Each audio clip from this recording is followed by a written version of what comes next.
नमस्कार साथियों, एक बार फिर से आप सभी का बहुत बहुत स्वागत है लोधा जी क्लासेस के बीए प्लेटफॉर्म पर। दोस्तों, बीए बीएससी बीकॉम सभी फर्स्ट ईयर के छात्रों के लिए इंग्लिश लैंग्वेज, जिसे इंग्लिश कंपलसरी भी बोलते हैं, फाउंडेशन कोर्स भी बोलते हैं, और कंप्लीट नाम है इस सीरीज का English language and Indian culture. इसके अंतर्गत दोस्तों हमारे 12 लेक्चर अभी तक हो चुके हैं, डिटेल में हम डिस्कस कर रहे हैं इस सीरीज पर, है ना। और आज हम 13वें लेक्चर में डिस्कस करने जा रहे हैं नाउन एंड प्रोनाउंस पर।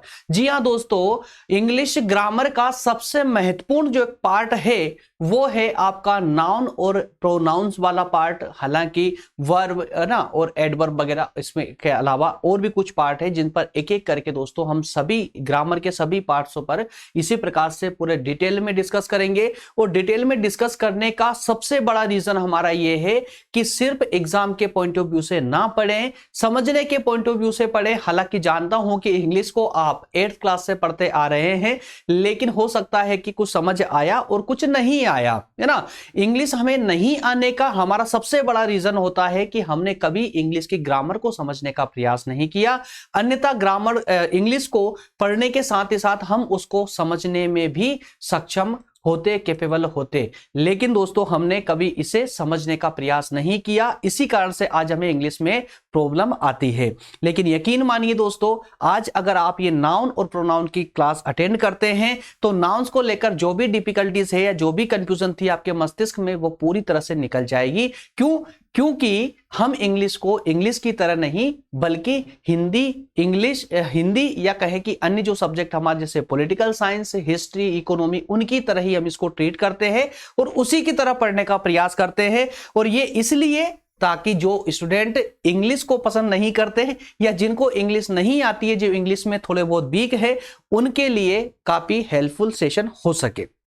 जिनको इंग्लिश आती है, एक्चुअल में कुछ स्टूडेंट ऐसे हैं जिनको इंग्लिश बहुत अच्छी आती है, लेकिन फिर भी ग्रामेटिकली वो बहुत वीक होते हैं।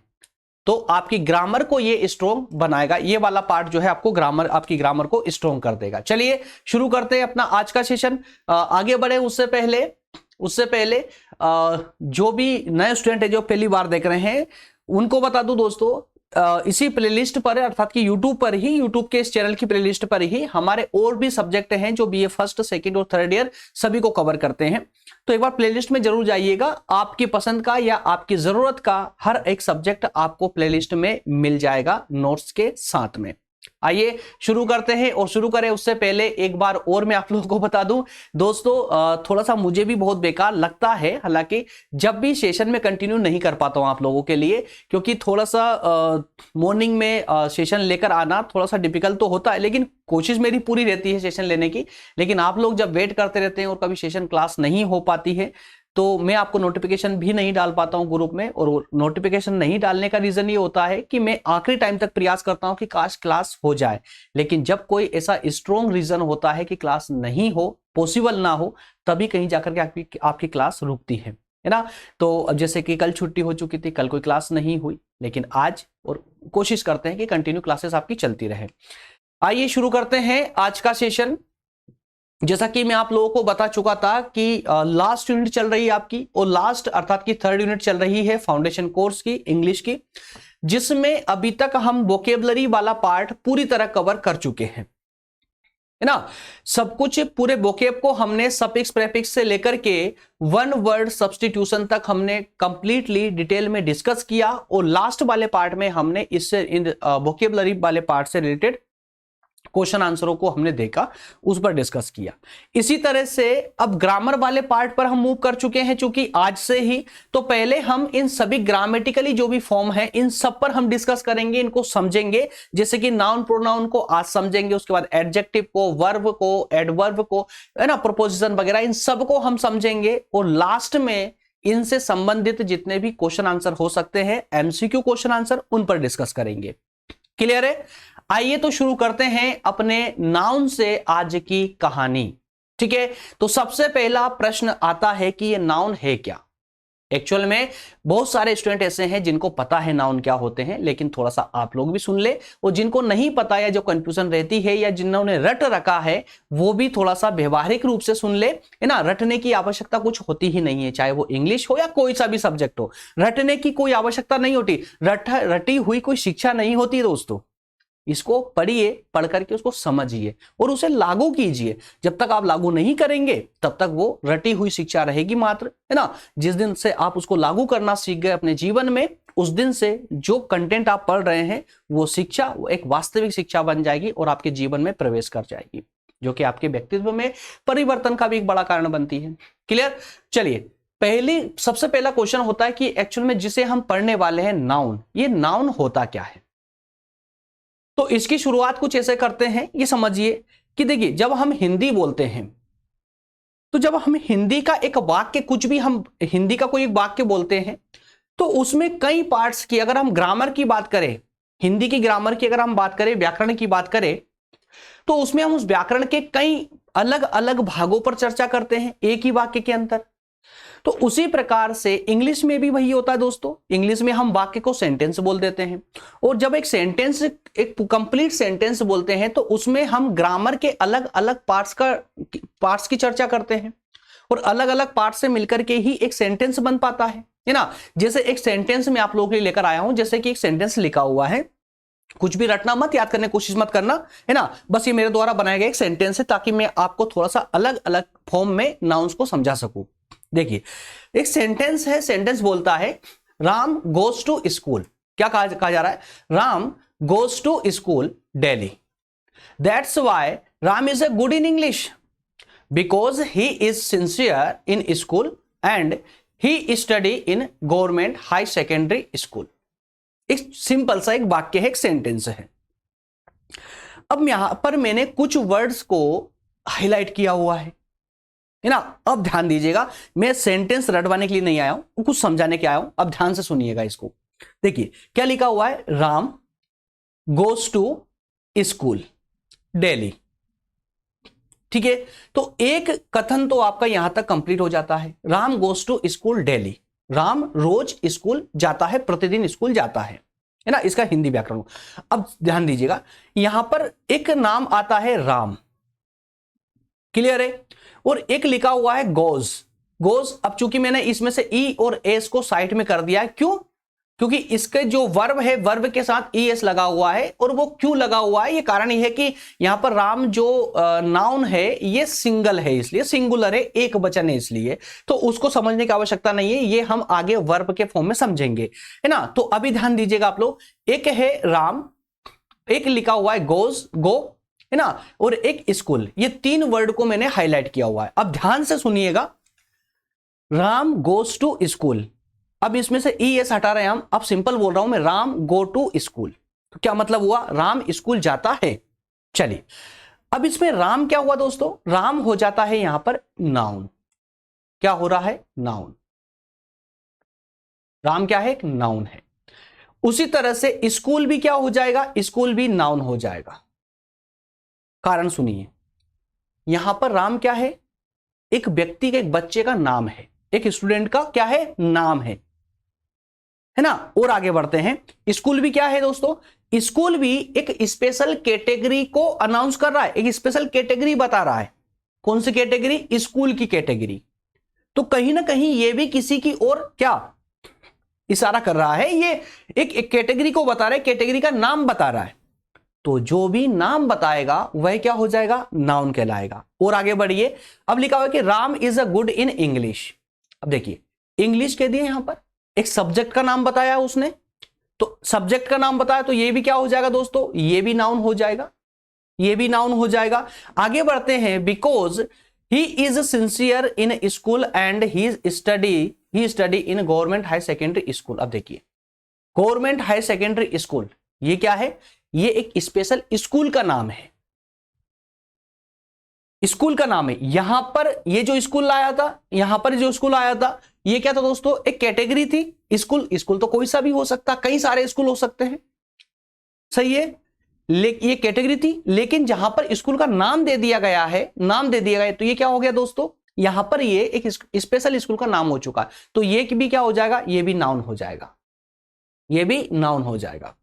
अब यहां पर आपके दिमाग में क्वेश्चन उठना चाहिए कि सर स्कूल जो एक कैटेगरी थी उसके लिए भी नाउन, या स्कूल स्पेशल एक स्कूल का नाम कोई सा भी नाम हो सकता है, आपके कॉलेज का नाम भी हो सकता है, वो हो रहा है तो वो भी नाउन। जी हाँ, नाउन के प्रकार भी हम आज ही पढ़ेंगे, मैं बताऊंगा आप लोगों को कि नाउन कैसे कैसे हो सकते हैं।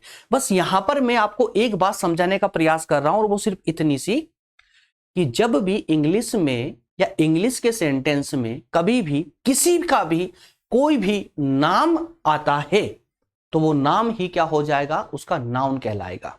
नाउन क्या होता है, सिंपल, नाउन क्या होता है, नाम ही नाउन होता है। अब नाम जरूरी नहीं कि वो आपका या मेरा हो, अर्थात कि ह्यूमन बींग्स का हो, वो किसी स्थान का नाम भी हो सकता है, किसी वस्तु का नाम भी हो सकता है, विचार भी हो सकते हैं। जी हां, विचार भी हो सकते हैं। सिर्फ और सिर्फ किसी की ओर इंडिकेशन करना, इंडिकेट करना, इशारा करना ही क्या कहलाएगा, नाउन कहलाएगा। क्या समझ पाए जो मैं समझना चाहता हूं यहां तक का, है ना। अब एक छोटा सा, मैं पढ़ाने नहीं आलो कि थोड़ा सा सुन लीजिएगा। अब नाउन से आपने क्या समझा, किसी का भी नाम क्या हो जाएगा, नाउन कहलाएगा। नाम क्या होगा, नाउन होगा, है ना। तो ये प्रोनाउन क्या होता है, तो नाउन और एक प्रोनाउन, तो प्रोनाउन क्या होगा, सिर्फ सुन लीजिए यहां पर। प्रोनाउन सिंपल सा है दोस्तों। नाम जैसे कि मैंने कहा राम, सेंटेंस में क्या लिखा हुआ, Ram goes to school, Ram school जाता है, तो यहां पर मैंने स्पेशली उसका नाम ले दिया, तो वो क्या, नाउन है। लेकिन इसी सेंटेंस में मैं अब बार बार उसका राम राम करके नाम नहीं लूंगा, बल्कि क्या करूंगा, अब उसके स्थान पर ही उसका तो हिज, उसका स्कूल तो हिज स्कूल, है ना, और उसको अब मैं ही के नाम से प्रोनाउंसिएट करूंगा। तो जे ही मैंने देखिए यहां पर लिखा हुआ है कि, है ना, कि Ram goes to school daily, that's why Ram is a good in English, English में अच्छा है, बिकॉज देखिए he is sincere in school, वह अपने स्कूल में सिंसियर है, ईमानदार है, वो डेली स्कूल जाता है, प्रत्येक लेक्चर को अटेंड करता है, फुल लेक्चर अटेंड करता है, ईमानदारी से होमवर्क करता है ना। तो वह, यहां पर नाम लेने की अपेक्षा मैंने क्या लिख दिया, वह, अर्थात कि ही। तो ये जो ही लिखा मैंने, नाम के स्थान पर ही लिखा, यही ही दोस्तों प्रोनाउन कहलाएगा। प्रोनाउन, ठीक है एक्चुअल में नाम ही, लेकिन वो किसी और की ओर, किसी और के नाम की ओर इशारा कर रहा है, ऐसा शब्द जिसे ही, शी, आई, समझ पा रहे ना। तो ये क्या हो जाएगा, ही, शी, इट क्या होगा दोस्तों, ये प्रोनाउन कहलाएंगे। क्लियर है। चलिए अब मैं उम्मीद करता हूं आगे बढ़ते हैं कि इतना जो मैंने आपको समझाया ना वो समझ आया होगा। देखिए नाउन को मैं पूरा एक व्यवहारिक रूप से मैं आप पर समझाने का प्रयास कर रहा था, एक सामान्य सा इसका अर्थ, एक्चुअल, इसके एक्चुअल पार्ट पर अब हम मूव करेंगे। अब मैं आपको स्टेप बाय स्टेप बताते चलूंगा नाउन क्या होता है और किस किस प्रकार का होता है, कैसे कैसे इसका प्रयोग किया जाता है, ठीक है ना। प्रयास करेंगे एग्जाम्पल के साथ में इसका इस्तेमाल करने का। देखिए नाउन, अभी नाउन को, जो नाउन मैंने बताया आपको यहां पर कि किसी का भी नाम ले दीजिए वो नाउन कहलाएगा। किसी भी वाक्य में, किसी सेंटेंस में अगर कोई नाम आता है, चाहे वो किसी व्यक्ति का नाम हो, किसी वस्तु का नाम हो, किसी स्थान का नाम हो, वो सब के सब नाउन कहलाते हैं। लेकिन अब ध्यान देने वाली बात यह है कि नाउन कितने कितने प्रकार के हो सकते हैं। एक्चुअल प्रकारों की बात नहीं कर रहा हूं, एक्चुअल प्रकार तो उसके लगभग 9 से 10 प्रकार होते हैं नाउन के, लेकिन इसके अर्थ के अंतर्गत जो सामान्य क्लासिफिकेशन होता है, सामान्य क्लासिफिकेशन, उसकी बात कर रहा हूं। तो देखिए सामान्य रूप से अगर देखा जाए तो नाउन बेसिकली 3 प्रकार के होते हैं। एक होता है प्रॉपर नाउन, कौन सा, एक होगा आपका प्रॉपर नाउन, एक होगा कॉमन नाउन और एक होगा मटेरियल नाउन।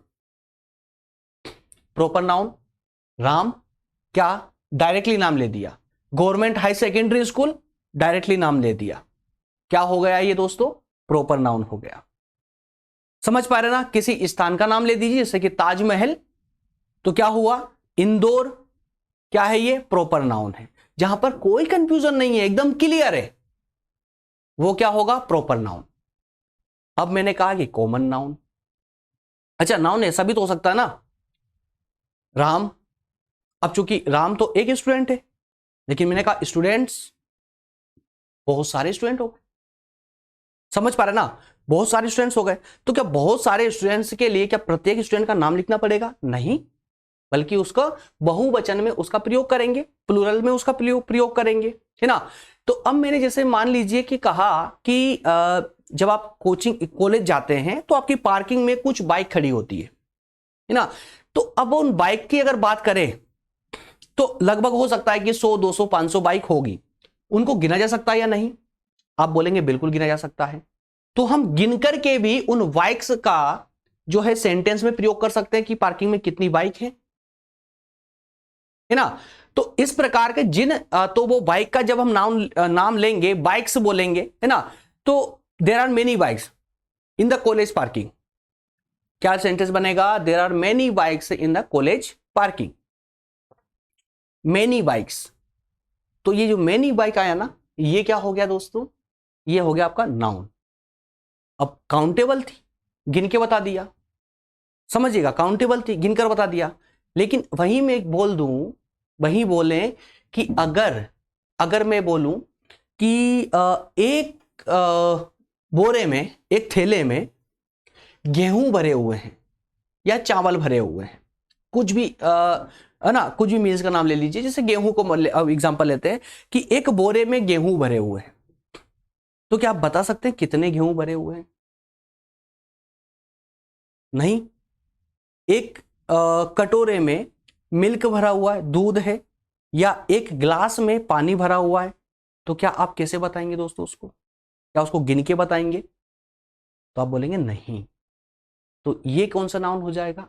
नाम तो आ रहा है ना, मिल्क नाम आ रहा है, वाटर नाम आ रहा है ना, राइस नाम आ रहा है, तो इसका नाम तो है, नाम है तो वो ये नाउन है, बट हम इसको गिन नहीं सकते, तो ये काउंटेबल नहीं होगा। तो कौन सा हो जाएगा? अनकाउंटेबल।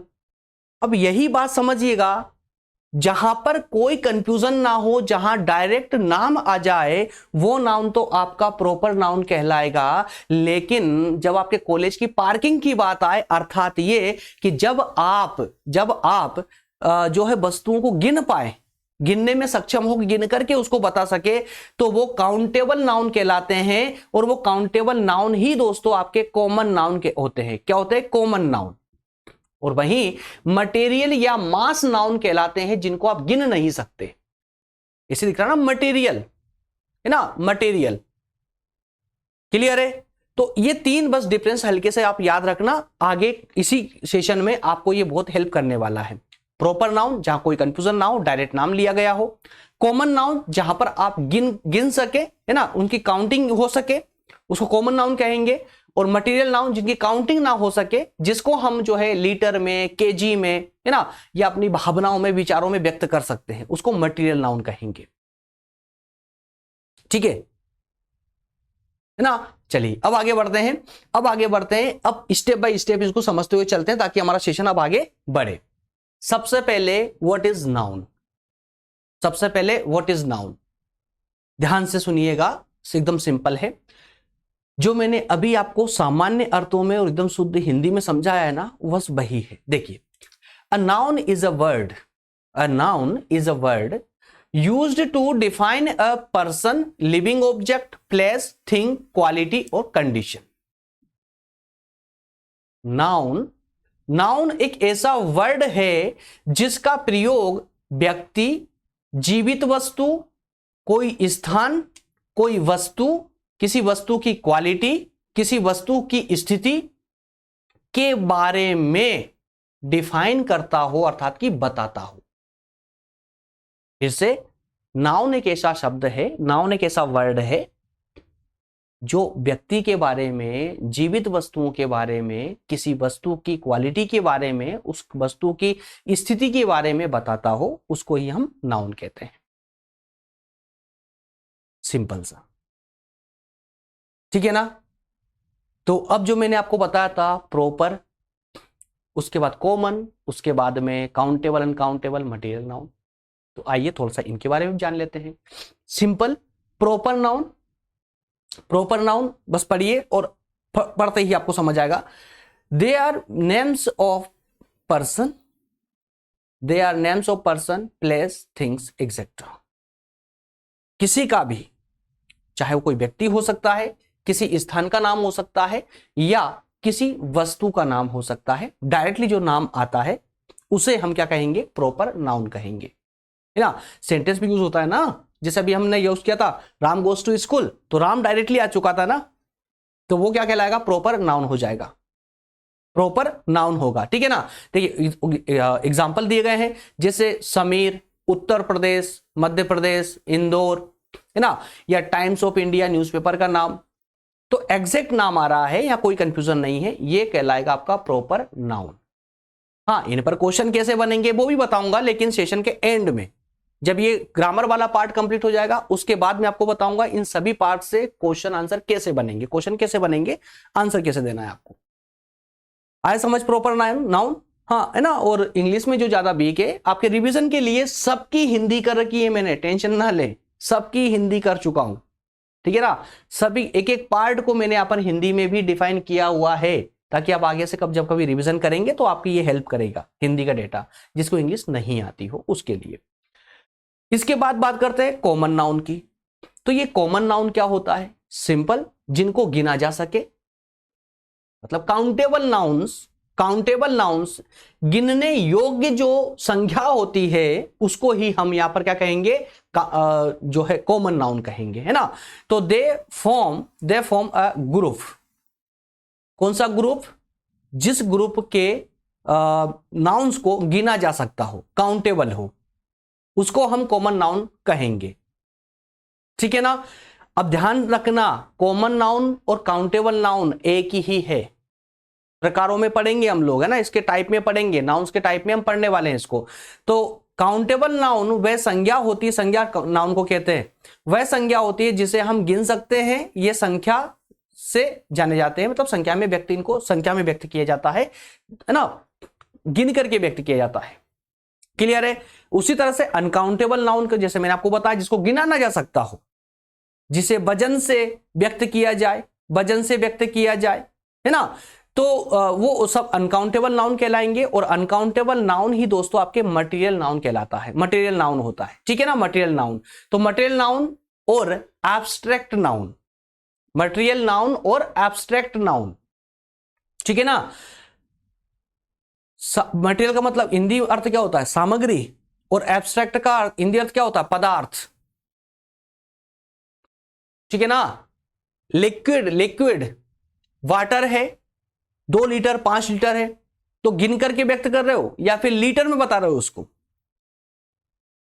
ठीक है ना। तो मटेरियल अर्थात की सामग्री या फिर किसी भी पदार्थ, चाहे वो द्रव्य पदार्थ हो या कैसा भी पदार्थ हो, उस पदार्थ को हम कैसे शो करेंगे, तो उसे हम मटेरियल नाउन के रूप में शो करेंगे। लिखा हुआ है they form another group, another group क्यों लिखा हुआ है, क्योंकि ये कॉमन नाउन की तरह ग्रुप नहीं है जिसको गिना जा सके, बल्कि another group called uncountable nouns, uncountable nouns जिसको गिना ना जा सकता हो उसे हम अनकाउंटेबल नाउन्स कहेंगे। तो मेरे विचारों में आपको ये 3 जो प्रकार है, सामान्य से प्रकार, है ना, ये समझ आ चुका होगा, प्रॉपर नाउन, कॉमन नाउन और मटेरियल नाउन, तीनों प्रकार समझ क्लियर है ना एकदम।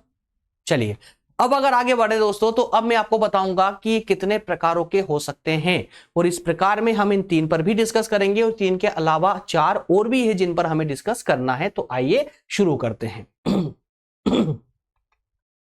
सबसे पहले जो मैंने समझा चुका हूं आपको, there are several ways to classify the types of noun that exist in English language. अंग्रेजी में कई तरीके हैं जिसके माध्यम से आप नाउन के अर्थात की संख्याओं के प्रकारों को व्यक्त कर सकते हैं। इन ट्रेडिशनल ग्रामर जो पारंपरिक जो आपका व्याकरण है ना, ग्रामर को हम व्याकरण बोलते हैं, तो जो पारंपरिक ग्रामर होती है इंग्लिश की, उसमें nouns are taught to be words that refer to people, place, things और एब्स्ट्रैक्ट आइडियाज। जो हमारी परंपरागत ग्रामर है, व्याकरण व्यवस्था है, उसमें नाउन्स का प्रयोग जो किया जाता है वो व्यक्तियों को, स्थान को, वस्तु को या किसी पदार्थ या किसी विचारों को व्यक्त करने के लिए उनका प्रयोग किया जाता है। क्लियर है। आइए कुछ प्रकारों पर डिस्कस करते हैं। इसे ही हम 7 प्रकारों पर डिस्कस करेंगे, जिसमें प्रथम होगा हमारा प्रॉपर नाउन, जिस पर अच्छे से बात कर चुके हैं। फिर होगा कॉमन नाउन, फिर मटेरियल नाउन, है ना। कंपाउंड नाउन क्या होता है, countable noun, singular, plural, uncountable और मास नाउन्स। इस प्रकार से 7 नाउन्स पर हम चर्चा करेंगे। आइए एक एक करके इन पर डिस्कस कर लेते हैं फटाफट, और इसी के साथ हमारा सेशन आज का कंप्लीट हो जाएगा। सबसे पहला प्रॉपर नाउन, कुछ भी ज्यादा बताने की आपको आवश्यकता नहीं है, फिर भी एक बार पढ़ के समझाते हुए निकलूंगा, क्योंकि ये समझा चुका हूं मैं आपको।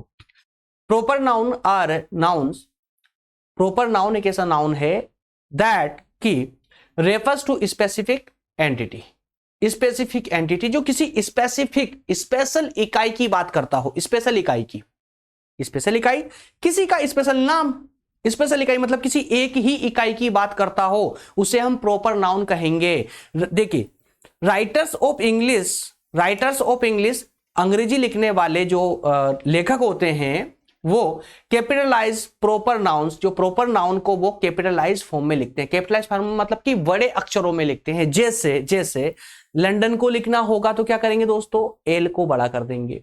लखनऊ लिखना होगा पहले अक्षर अर्थात एल को बड़ा कर दिया। मध्य प्रदेश लिखा, एम को बड़ा कर दिया, है ना। देवी अहिल्या यूनिवर्सिटी, यूनिवर्सिटी का नाम लिखा, डी को बड़ा कर दिया, ठीक है ना। यहां पर द तो टी को बड़ा नहीं किया, डी को बड़ा किया, याद रखिएगा, है ना। ताजमहल लिखना होगा, समझ पा रहे हैं ना आप लोग।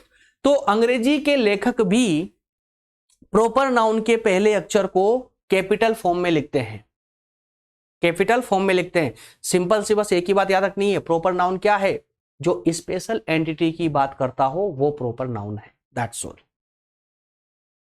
तो फिर कॉमन नाउन क्या होगा, तो आइए कॉमन नाउन देख लेते हैं। Common noun refer to general unspecific category of entities, इकाइयों की एक अनस्पेसिफिक कैटेगरी की बात करता है, मतलब एक कैटेगरी बताता है, एक कैटेगरी बताता है। आइए समझते हैं कैसी कैटेगरी। देखिए एग्जांपल लिया गया इसके लिए, whereas Madhya Pradesh is proper noun. ध्यान दीजिएगा, मध्य प्रदेश क्या है दोस्तों, प्रॉपर नाउन है, एक एग्जैक्ट नाम है, प्रॉपर नाउन है। Because it signifies a specific state, specific state. तो मध्य प्रदेश, जहां मध्य प्रदेश एक प्रॉपर नाउन है जो कि एक स्टेट को रेफर करता है, स्टेट के और इशारा करता है, स्टेट को बताता है ना। तो वर्ड स्टेट, अब देखिए word state it self is a common noun, लेकिन जहां पर ये जो वर्ड आया स्टेट, मध्य प्रदेश क्या है, मध्य प्रदेश एक स्टेट है, कॉमन नाउन है। और ये क्या बताता है, मध्य प्रदेश एक स्टेट की ओर बताता है। जैसे कि मैं अगर आपका नाम लूंगा, आपका नाम लेता हूं, तो ये किसकी ओर संकेत करता है, एक स्टूडेंट की ओर संकेत करता है। अब चूंकि स्टूडेंट क्या है, तो दोस्तों स्टूडेंट एक कैटेगरी है, लेकिन आपका नाम अगर लूंगा तो आपका नाम तो एक प्रॉपर नाउन हो जाएगा। लेकिन जैसे ही स्टूडेंट, क्योंकि आपका नाम स्टूडेंट की ओर संकेत करता है, और चूंकि स्टूडेंट जो है वो एक कैटेगरी है पूरे स्टूडेंटों की, उसी तरह से मध्य प्रदेश क्या है, एक स्टेट है, प्रॉपर नाउन है, लेकिन क्या किसकी ओर संकेत करता है, ये भारत के अन्य राज्यों की ओर संकेत करता है, राज्य की ओर, जो कि 29 राज्यों की बात करता है। तो स्टेट जो है ये अपने आप में ही एक कॉमन नाउन है। क्यों है, क्योंकि स्टेट एक स्पेशल कैटेगरी है।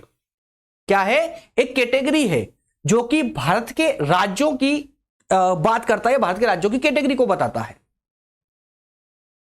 समझ पा रहे हैं आप लोग। तो कॉमन नाउन एक कैटेगरी की बात करता है, और कैटेगरी अनकाउंटेबल नहीं होना चाहिए। उस कैटेगरी में जिसकी बात करता है ना वो काउंटेबल होना चाहिए। जैसे कि हमने स्टेट की बात की है तो वो काउंटेबल होगी, मैं आपकी बात करता हूं तो आपकी क्लास के स्टूडेंट्स को हम गिन सकते हैं, काउंटेबल है वो, इसलिए वो कॉमन नाउन्स कहलाएगा। क्लियर हो पा रहा है ना। चलिए तो अब जरा बात करते हैं मटेरियल नाउन की। मटेरियल नाउन अर्थात कि मास नाउन भी इसको बोल सकते हो। मटेरियल नाउन रेफर मटेरियल और सब्सटेंसेस, मटेरियल और सब्सटेंसेस, सामग्री और पदार्थ, है ना, सामग्री और पदार्थों को बताता है।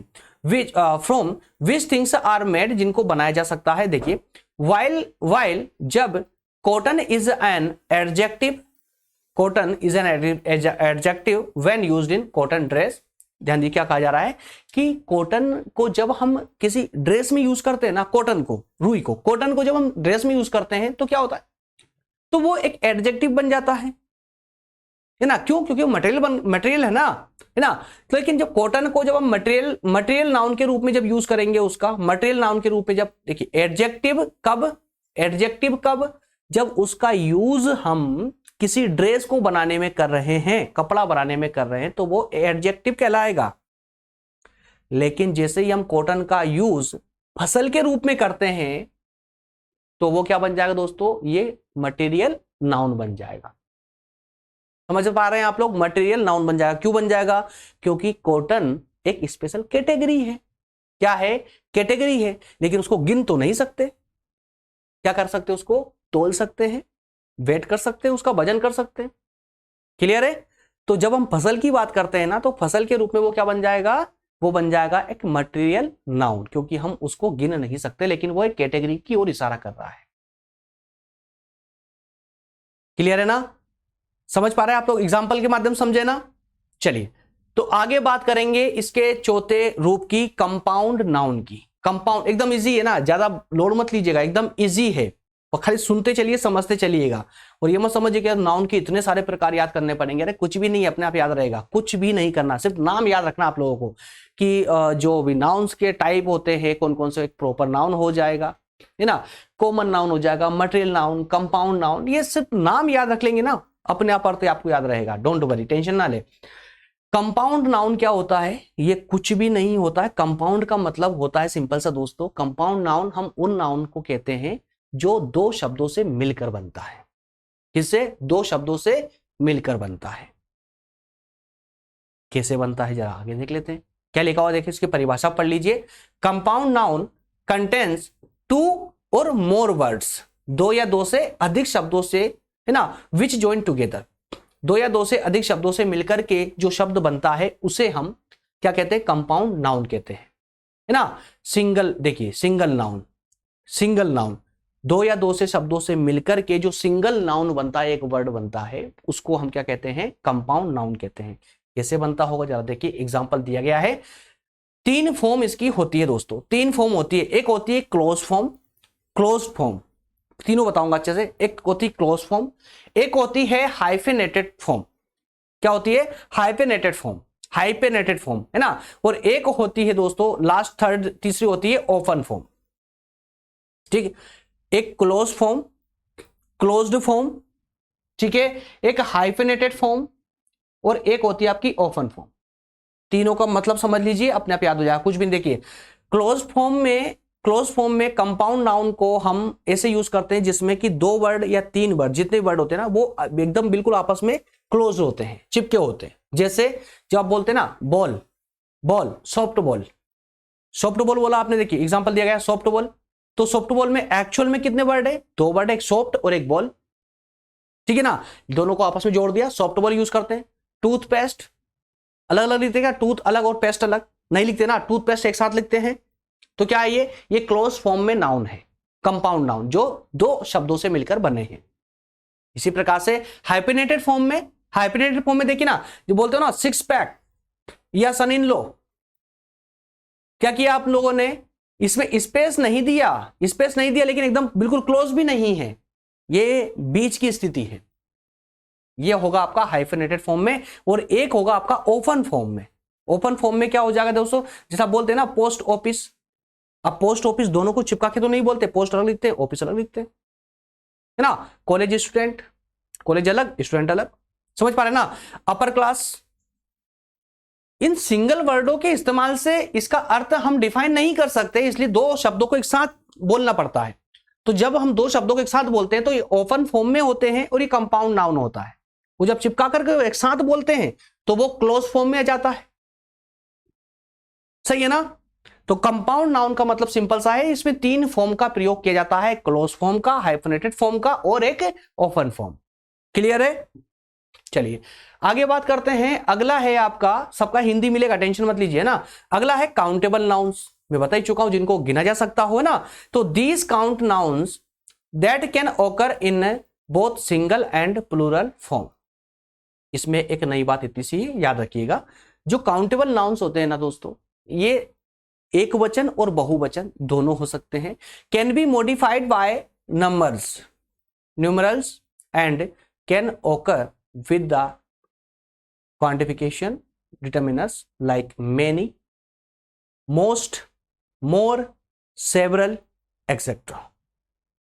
काउंटेबल नाउन को हम गिन सकते हैं, है ना, और ये प्लूरल फॉर्म में भी हो सकते हैं, सिंगल प्लूरल दोनों में हो सकते हैं।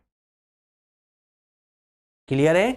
इसी प्रकार से आएगा आपका प्लूरल एवं वर्सेस सिंगुलर। तो आप थोड़ा सा प्लूरल और सिंगुलर को समझ ले तो आपका वो काउंटेबल और अनकाउंटेबल दोनों क्लियर हो जाएंगे। प्लूरल वर्सेस सिंगुलर देखिए, एज वी हैव सीन, जैसा कि अभी तक हमने देखा, नाउन कैन बी सिंगुलर और प्लूरल। नाउन सिंगुलर भी हो सकता है और प्लूरल भी हो सकता है। जब प्लूरल फॉर्म की हम बात करते हैं नाउन्स की, आप प्लूरल अर्थात कि बहुवचन की जब हम बात करते हैं नाउन्स में, बहुवचन मतलब समझ रहे ना, सिंगुलर मतलब कि किसी एक की बात करना और प्लूरल मतलब कि एक से ज्यादा की बात करना, बहुवचन हो जाएगा वो, है ना। तो plural form of a noun is usually formed by the adding es the end of the noun. कहने का प्रयास ये किया जा रहा है सेंटेंस के माध्यम से कि नाउन सिंगुलर भी हो सकता है और प्लूरल भी हो सकता है। आगे कहा कि प्लूरल फॉर्म बनाने के लिए नाउन की जो प्लूरल फॉर्म होती है, बहुवचन जो होता है नाउन का, उस सिंगुलर के आखिरी में कुछ शब्दों को जोड़ देने से वो प्लूरल बन जाता है। जैसे स्टूडेंट, स्टूडेंट के पीछे एस लगा दिया तो स्टूडेंट्स हो जाएगा। बॉय, एस लगाया, बॉयज हो गए, है ना। बॉय पहले एक लड़का था, बॉयज, एस लगा दिया, बॉयज, एक से ज्यादा लड़के हो गए, प्लूरल फॉर्म बन गया। समझ पा रहे ना। स्टूडेंट अपने आप में कैटेगरी है स्टूडेंट की, ये क्या है दोस्तों, ये भी आपका नाउन है ना, काउंटेबल नाउन है। उसी प्रकार से इसमें एस लगा दोगे, स्टूडेंट्स हो जाएंगे, तो ये क्या हो जाएगा, ये प्लूरल हो जाएगा, प्लूरल फॉर्म हो जाएगी। तो यहीं पर कहा गया है कि प्लूरल फॉर्म में जो नाउन होता है उसके पीछे कुछ शब्दों को जोड़ देने के बाद में वो प्लूरल बन जाता है, बहुवचन बन जाता है। लेकिन but this is not always case, always the case. लेकिन हर एक कंडीशन में ये जरूरी नहीं है, हर एक कंडीशन में ये जरूरी नहीं है। दे आर एक्सेप्शंस, कुछ अपवाद है टू रूल, इसके रूल में कुछ अपवाद है। सम प्लूरल्स आर इरेगुलर। जैसे देखिए, सिंगुलर एक तरफ प्लूरल है लिखा गया है, इसका एक वचन क्या है, सिंगुलर क्या है, हेयर, और इसका बहुवचन अर्थात प्लूरल भी क्या है, हेयरी है। बहुवचन भी क्या है दोस्तों, हेयरी है, ठीक है ना। जैसे चाइल्ड, जैसे मैंने बोला student, students, child, children, child मतलब एक बच्चा, चिल्ड्रन बहुत सारे बच्चे। अब देखिए जरा, मैन क्या बोला, शब्द के आखिरी के अक्षरों में बदलाव करने से, आखिरी अक्षरों में जोड़ देने से मैन। तो इस कंडीशन में भी जो है, ये कंडीशन जो कहा था यहां पर कि आखिरी में कुछ शब्द जोड़ने से प्लूरल बन जाता है, ये यहां पर अप्लाई नहीं होता। जैसे मैन है ना, एक व्यक्ति, मैन बहुत सारे व्यक्ति, वुमन एक, वुमेन बहुत सारी। तो यहां पर आखिरी लास्ट में कुछ भी नहीं जोड़ा, लेकिन फिर भी ये प्लूरल बन गए। तो इसलिए कहा गया है कि जो यूजुअली अगर देखा जाए, सामान्यता देखा जाए, तो प्लूरल शब्द का, प्लूरल नाउन कहां से बनेगा, उसके पीछे कुछ शब्द जोड़ देने के बाद में, एस, ई एस, इस प्रकार कुछ शब्द जोड़ने से बाद में वो प्लूरल बन जाता है। लेकिन हर केस में ये जरूरी नहीं है, कुछ अन्य कंडीशन भी हो सकती है। इतनी बात समझ आए ना आप लोगों को, ठीक है ना। बस इतना याद रखिएगा और एक बार रिवीजन जरूर कीजिएगा क्लास के बाद में, है ना। अगर आप अच्छे से समझना चाहते हैं इसको, डिस्क्रिप्शन में लिंक दी गई है नोट्स की, वहां से डाउनलोड करके और इसको जरूर पढ़िएगा एक बार अच्छे से। चलिए अनकाउंटेबल को और एक बार देख लेते हैं ताकि आपका डाउट पूरी तरह क्लियर हो जाए। देखिए, some nouns are not countable. जी हाँ, कुछ नाउन्स काउंटेबल नहीं होते हैं, and are called uncountable nouns, और उसको ही हम अनकाउंटेबल नाउन्स या मास नाउन्स के नाम से जानते हैं। जैसे फॉर एग्जांपल, जैसे कि वर्ड क्लटर, क्लटर मतलब होता है दोस्तों अव्यवस्था, है ना। तो यहां पर क्लटर शब्द का यूज किया गया है और कहा गया है कि जो क्लटर है ये एक मास नाउन है। अव्यवस्था क्या है, अव्यवस्था, व्यवस्था, अव्यवस्था, संस्कार, है ना, स्वतंत्रता, ये क्या है, ये मास नाउन है दोस्तों। इसको ना गिन नहीं सकते ना तोल सकते हैं, समझ पा रहे हैं ना। ना गिना जा सकता है ना तोला जा सकता है, सिर्फ विचारों से व्यक्त किया जा सकता है। तो ऐसे को हम अनकाउंटेबल नाउन्स कहेंगे, मास नाउन कहेंगे, है ना। तो क्लटर मतलब होता है अव्यवस्था। तो अव्यवस्था क्या है, एक मास नाउन है। अब एक सेंटेंस बनाते हैं, that garage is full of clutter. कहा गया है कि वह गैराज अव्यवस्था से भरा हुआ है, वह गैराज अव्यवस्था से भरा हुआ है।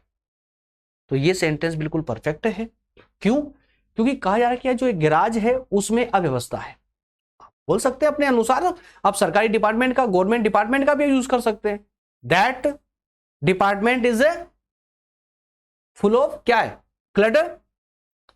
सही है ना। तो ये सेंटेंस, इस सेंटेंस में ग्रामर की जितनी भी कंडीशन है, व्याकरण की जितनी कंडीशन है, वो सब फुलफिल होती है। इसलिए कहा गया है कि this sentence make grammatically sense, grammatically sense को व्यक्त करता है, ये ग्रामेटिकली सही ही है ना। जबकि हाउएवर, जबकि फॉलोइंग एग्जांपल डज नॉट, कौन सा एग्जांपल, ये जो example, that garage is full of clutters, क्या कर दिया यहां पर, सिर्फ एस लगा दिया पीछे, है ना, एस लगा दिया पीछे, जो कि ग्रामेटिकली गलत है, क्योंकि अव्यवस्था। अब इसका हिंदी अनुवाद देखिए, पहले वाले सेंटेंस का हिंदी अनुवाद क्या होगा कि वह गैराज अव्यवस्था से भरा हुआ है, बिल्कुल सही प्रतीत होता है। लेकिन दूसरा वाला सेंटेंस क्या है, वह गैराज अव्यवस्थाओं से भरा हुआ है, अव्यवस्थाओं से भरा हुआ है, जो कि अपने आप में ही गलत हो गया। इसलिए कहा गया मास नाउन में जो है बहुवचन का प्रयोग नहीं होगा। मास नाउन कभी भी प्लूरल नहीं हो सकता। मास नाउन समझिएगा। और मास नाउन क्या होता है बताया मैंने आपको, जिनको व्यक्त किया जा सकता है, गिना नहीं जा सकता, तोला नहीं जा सकता, मीटर में, लीटर में मापा नहीं जा सकता, उनको सिर्फ विचारों में व्यक्त किया जा सकता है, उसको हम कहेंगे मास नाउन। और मास नाउन को हम कभी भी प्लूरल फॉर्म में, अर्थात कि बहुवचन में हम उसको व्यक्त नहीं कर सकते। लिखा हुआ भी है, mass noun can not take plural form, can not take plural form, ठीक है ना। And therefore a sentence containing the word clutter is ungrammatically, इसलिए दूसरा जो क्लटर्स जो है ना, क्लटर्स, ठीक है, ये क्लटर्स वर्ड जो है ये अनग्रामेटिकली हो चुका है, ये ग्रामेटिकली गलत हो चुका है। सब्सटेंसेस, लिक्विड्स, पाउडर्स, एंटिटीज, ये सब क्या है, ये इसके एग्जाम्पल है ना। That are often defined signifies by mass nouns such as wood, लकड़ी, रेती, है ना, वाटर पानी, फ्लोर, ठीक है ना, आटा। अदर एग्जाम्पल जैसे कि milk, air, furniture, freedom, rice and intelligence, ये सब इसके एग्जाम्पल है। इनके माध्यम से आप समझ सकते हैं सब के सब मास नाउन के ही जो है एग्जाम्पल है। क्लियर है दोस्तों। 7 प्रकारों पर हमने यहां पर बात की। इसका भी हिंदी लिखा हुआ है ना, इसका भी हिंदी लिखा हुआ है, पढ़ेंगे आप लोग, जो मैंने बताया है वो सब आपको समझ आएगा, ठीक है ना। बताइएगा सेशन मुझे इसका ये समझ आया नहीं आया, क्योंकि इस वाले पार्ट में जो है हम दोस्तों यहाँ पर सिर्फ हमने यहाँ पर अभी सिर्फ नाउन की बात की है। अगले सेशन में हम बात करेंगे प्रोनाउन की, ठीक है ना, प्रोनाउन की अगले सेशन में। क्योंकि प्रोनाउन को अगर इसी सेशन में ऐड कर देते ना तो सेशन या तो बहुत ज्यादा लंबा हो जाता, या फिर प्रोनाउन को समझाने में कहीं ना कहीं हम कंप्रोमाइज कर जाते। और आप जानते दोस्तों, मैं स्टडी में कंप्रोमाइज कभी नहीं करता हूं, चाहे सेशन को कोई लाइक करे ना करे, चाहे सेशन अच्छा चले या ना चले, क्योंकि मैक्सिमम स्टूडेंट्स की एक थिंकिंग होती है कि जितना छोटा सेशन होता है ना उसके और पहले क्लिक करते हैं, और मैं उसमें बिल्कुल विश्वास नहीं करता। मैं नहीं चाहता हूं कि मैं सिर्फ व्यूज के लिए मैं यहाँ पर आऊं, मैं पढ़ाने के लिए आता हूं, तो एक ईमानदारी यहाँ पर होनी चाहिए। इसलिए फुल लेंथ मेरी मजबूरी है, मेरी आदत है ना। तो आज के सेशन में हमने नाउन पर डिस्कस किया है, अगले सेशन में हम प्रोनाउन पर डिस्कस करेंगे। छोटा ही सेशन, ज्यादा लेंदी नहीं हो रहा है, क्योंकि एक एक पार्ट पर, सिंगल पार्ट पर हम डिस्कस कर रहे हैं। प्रोनाउन का भी एक काफी अच्छा खासा डेट कंटेंट मैं आपको ला करके दूंगा, जिससे कि आपकी एक अंडरस्टैंडिंग बनेगी प्रोनाउन को लेकर के, समझेंगे, रटेंगे नहीं, रटने की जरूरत नहीं पड़ेगी। क्लियर है। आइए दोस्तों शुरू करते हैं, माफ कीजिएगा, मिलेंगे नेक्स्ट सेशन में, अगले सेशन में मिलेंगे, जैसा कि मैंने आपको बताया इसी में ग्रामर वाले में, प्रोनाउन के साथ में, ठीक है ना, प्रोनाउन के साथ में अगले सेशन में हमारी बातचीत होगी। और कोशिश है अभी 9 बजे सेशन देखते हैं, कोशिश करते हैं दोस्तों, अभी चल पाएगा या नहीं कुछ अभी भी नहीं कह सकते। 9 बजे जिसमें हम पॉलिटिकल थ्योरी की बात कर रहे हैं, देखते हैं, कोशिश कर रहे हैं, अगर पॉसिबल हुआ तो बिल्कुल उस पर सेशन लेंगे, और नहीं तो कोई नेक्स्ट डे से कंटिन्यू कर देंगे, कोई दिक्कत नहीं है, ठीक है ना। मिलते हैं नेक्स्ट सेशन में। Thank you so much.